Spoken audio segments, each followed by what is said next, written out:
Well, hello, welcome again to our reading of the Greek New Testament. I'm reading 1 Corinthians and I'm up to chapter 5. Holos akuetai en humin pornea kai toiaute pornea hetis ud de en tois enthesin. Ethnesin. Hostigunaika tina tu patros ekain. Kai humes pe phosiomenoi este, kai uki malon epenthesate, hina athe ek mesu humon, ho to ergon tu to praxas. I'm going to pause it there, and so we have here holos, and this is an adverb form from holos, meaning whole. It has the sense of actually or assuredly. Perhaps actually is probably better here. And the subject, this is a passive verb, the subject of it is porneia. Probably best in English to turn it around and take this impersonally here and supply an infinitive or something. So something like, it is actually heard that there is, understood, porneia en humin, in your midst, among you. Probably have to translate porneia here as sexual immorality. It's the word itself, in fact, means prostitution, which is rather odd in this circumstance.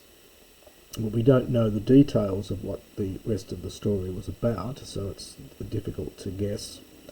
Porneia, and porneia is a prostitute, porneia, prostitution. It's connected with and cognate with the verb pernemi, which is an old me verb. It doesn't occur in the New Testament. It means to sell. So porneia is the act of selling yourself. And that toi aute porneia, and that such immorality, such sexual immorality, is the very thing which, understand, is not even among the Gentiles. Dative plural from ethnos. Now after it is heard, so with the result that, so hosti, plus the infinitive, so it's resulted in a certain man to have, now echo is used metaphorically here of the sense of being married to or being in a sexual relationship. So to have the wife, it's a gunaika, means woman, but it often has that sense of wife, of his father. That, in other words, the stepmother. So with the result that someone is sleeping with his stepmother, with the wife of his father, or the woman of his father. Kai humes, now this is a periphrastic perfect again. So we've got the verb to be with the perfect passive participle from fusi o. It's a verb we had earlier in previous chapters.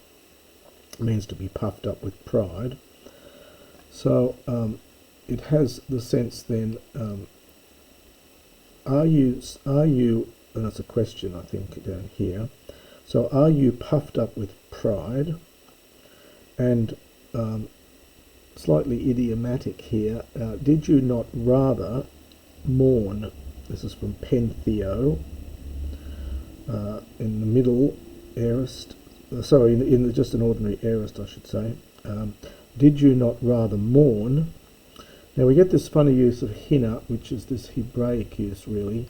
You've got to supply something like act, in order that, so do something in order that, the one having praxas, this is from prasso, to do or perform, so the one having performed this deed might be removed ek mesu humon, from the midst of you, from your midst. Arthe is aorist passive subjunctive from iro. This use of hina, it's sometimes described as being Hebraic. Where you have to supply something. So act in order that he might be, the one having wrought this might be removed from your midst. You get a similar example in Matthew 13:49 if you wanted to look it up. Ego men gar. Now this next whole section is difficult, and the editor here has put a semicolon here, which is there's a note on it as well that it's not all people agree with that. Personally, to make sense of this, I would remove the semicolon and understand that this entire section, verses 3, 4 and 5, are all one long, fairly rambling sentence. And I'll explain as we go, because this verb kekrika is waiting for an infinitive, which doesn't come till verse 5. So I'll just read out in fact the entire bit, and then I'll come back and translate. So ego mengar, apon to somati, paron de to pneumati, adi kekrika hos paron ton hutos tuto kat ergasamenon, ento onomati tu kuriu humon in brackets, Jesu, and another variant reading, sun acthenton humon, kai tu emu pneumatos, and continues on the next page, sun te duname tu kuriu hemon Jesu, paradunai, that's the infinitive I mentioned, paradunai ton toi auton, to satana eis olethron te sarkos, hinotop pneuma so the ente hemera tu kuriu. And I think that's one long, typically Pauline, slightly rambling sentence. So we get a men and a de. Notice we don't get that very often in Paul, but we've got one here. So for I, now we get these participles, apon and paron. Greek likes to do this kind of juxtaposition. Apon is a participle from apami, so being absent in body. So it's although not physically present, but paron being present, to pneumati in spirit. So I already, ekrika, I have already, come to the conclusion or reached the decision, I've already decided that, now, hos apon, it says, it's something like if I were present, so as though I were present, and now the object of the infinitive, which comes later, is this ton hutos tuto katergasmenon. The one having wrought, from katergasdomai, the one having done this thing in this way, in the name of our Lord Jesus, when you have been gathered together, and my spirit, understand, is present, along with the power of our Lord Jesus. So now we get the infinitive. I have already come to the conclusion that that man who did this thing to be and he repeats it, toi uton, that such a man to be handed over to Satan for destruction of the flesh, in order that the spirit, sothe, aorist passive subjunctive, might be saved from sozo in the day of the Lord. So Paul has started to do one thing, and then he's gone off the track a little bit, and then he's got to come back and repeat this toiuton, which picks up the top, hutos, tuto, back down here that we had. So just to put it together, to turn it around a little bit, change the order of the words a little bit. So, although absent in, although not physically present, but present in spirit, I, as though I were present, I have decided that in the name of our Lord Jesus, that when you lot are gathered together, and I am present in spirit, that the one having done this thing, that you ought to, in spirit, along with the power of our Lord Jesus, I have decided that you should paradunai, hand over the one having done this thing in this way, such a man to Satan, for the destruction of the flesh, in order that the spirit might be saved in the day of the Lord. So you need to twist it around a little bit to get it into decent English. It's typical of the way Paul writes, or at least dictates. He starts off on one thing and then gets sidetracked, and then he has to come back and give the infinitive and then repeat the ton toiuton to pick up what was there before. U kalon to kalkema humon. This boast of yours, u kalon, is not a good thing. And now we get a metaphor here, which is really, I think Paul's got in mind the festival of the unleavened bread. Again, you need to consult the commentaries on this. He's using that imagery here.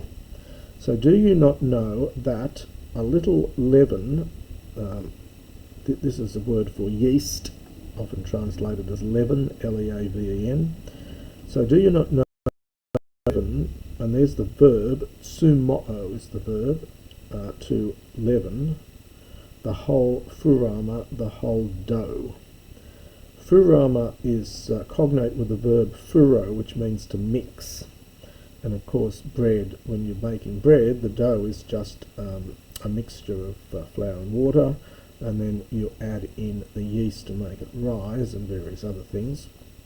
So do you not know that a little leaven leavens the whole dough? Ek katharate tan palaion sumain hina eti neon furama. Kathos esti atsumoi. Kai ga topaska hemon etuthe Christos. Hosti hetor hiotazomen me en sume palaya medi en sumo kakias kai ponerias al en atsumois elikrineas kai alatheas. Now we get an imperative here, I think, which means something like, we take the last bit first, so just as you are unleavened, it's alpha privative plus tsumos. This is now an adjective, not the verb anymore, so this is from atsumos, an adjective form from tsume. So since you are now unleavened, it's purify, or purge almost, so it's from kathairo. So purge yourself of the ancient or the old leaven, in order that you might be, subjunctive from the verb to be, fresh furama dough. For our Passover, Christos, Christ, etuthe, has been sacrificed. Now it's worthwhile perhaps just grammatically talking a bit about this form etuthe here. So etuthe, it's from the verb theuo, to sacrifice. And so you take the root of this, which is thu, and you form the aorist passive, which is what this is. So you augment, there's the root, aorist passive ending the. Now you end up with here two aspirated consonants, which are separated by one vowel, or diphthong. And Greek doesn't like that particularly, and so what it does is it deaspirates the tor. Doesn't like the two aspirates.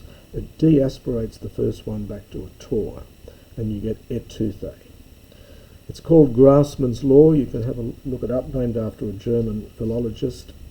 This explains a lot of irregularities in Greek. This is not an irregular verb, really. It's perfectly regular. It's just following the usual rules, so you deaspirate the theta when you form the aorist passive.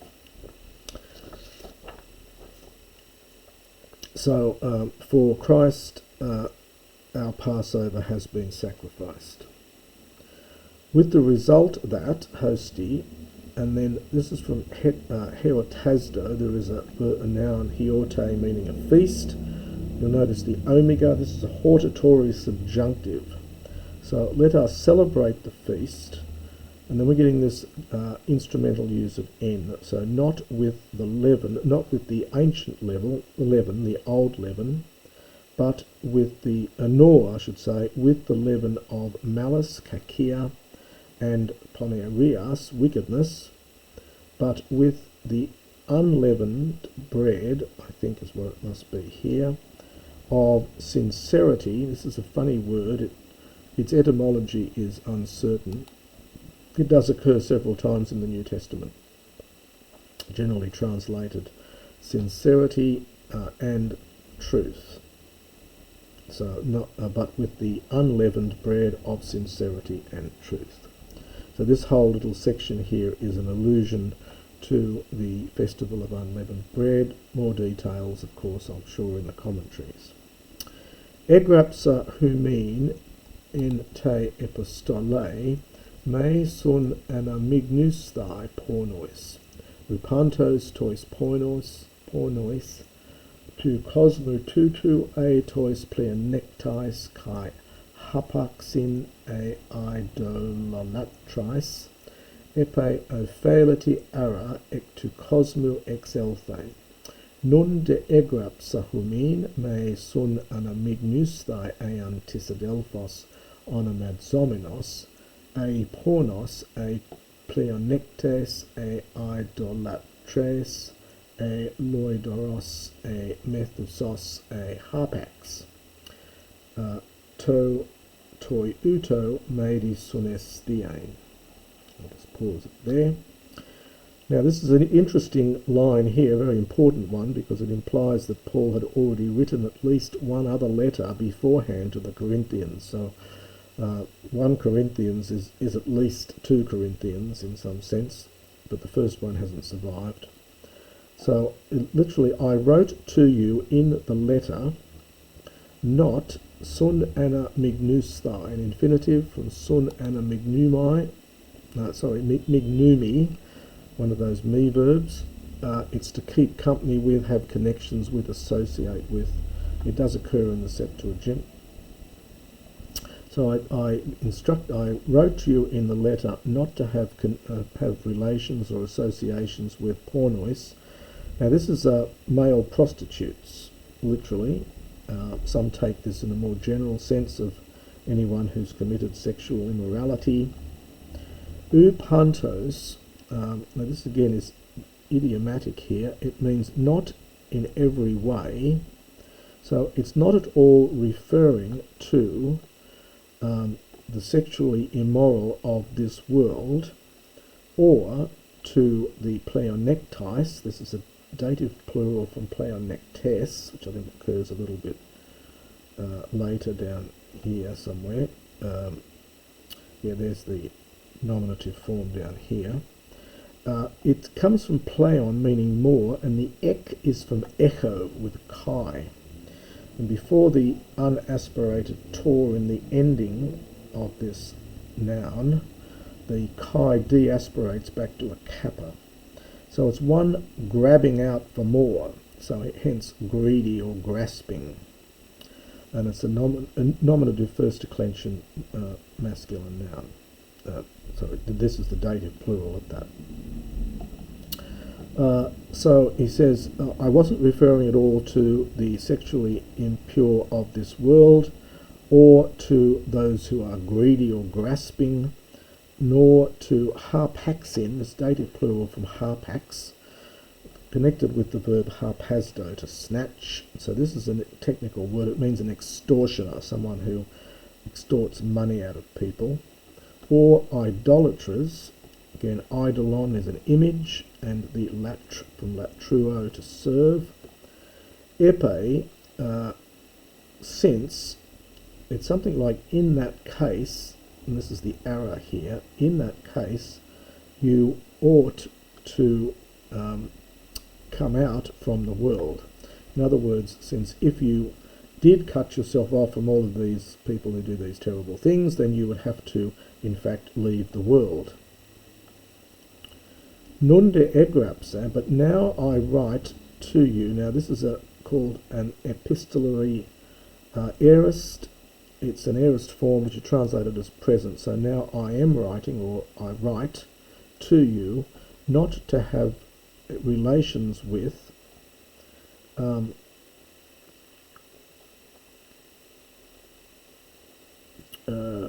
now again the grammar's rather odd here. It's in the case where, so not to have relations, understand, in the case where, that's the aeon, someone who is named as a brother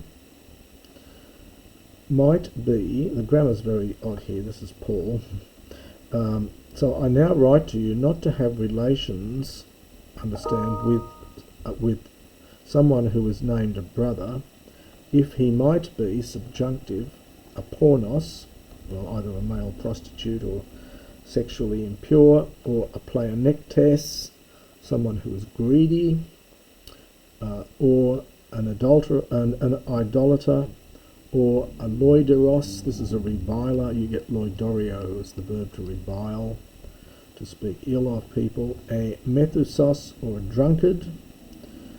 You see the roots here, of course, we get methylated and so on connected with this, or a drunkard, or a harpax, that's the nominative of the dative plural we had earlier, an extortioner, nor sun esthein, to eat with, from sun plus estheo, with such a person. Tiga moi tus exocrinein. For, now with no main verb in this, for why, we've got to understand, is it necessary for me to judge those on the outside? And then we get a question, expecting the answer yes. Are you judging those who are on the inside? That is, within your own Christian community. Tus de exo hotheos krine, variant reading, ex arati ton poneron ex humon auton. But God will judge, this is the future from Crino, and there's a variant reading here, perhaps it's just the present, yeah, so some have a different accent which mean God judges, this is the future. God will judge those on the outside. And then we get a quotation here from, of sorts, from Deuteronomy 17:7. Ex arati, remove, this is from ex and iro, aorist imperative, remove the evil man, ex humon auton, from yourselves. It's just a reflexive here. Ex humon auton, from your very selves. So remove the evil man from yourselves. And that is the end of chapter 5.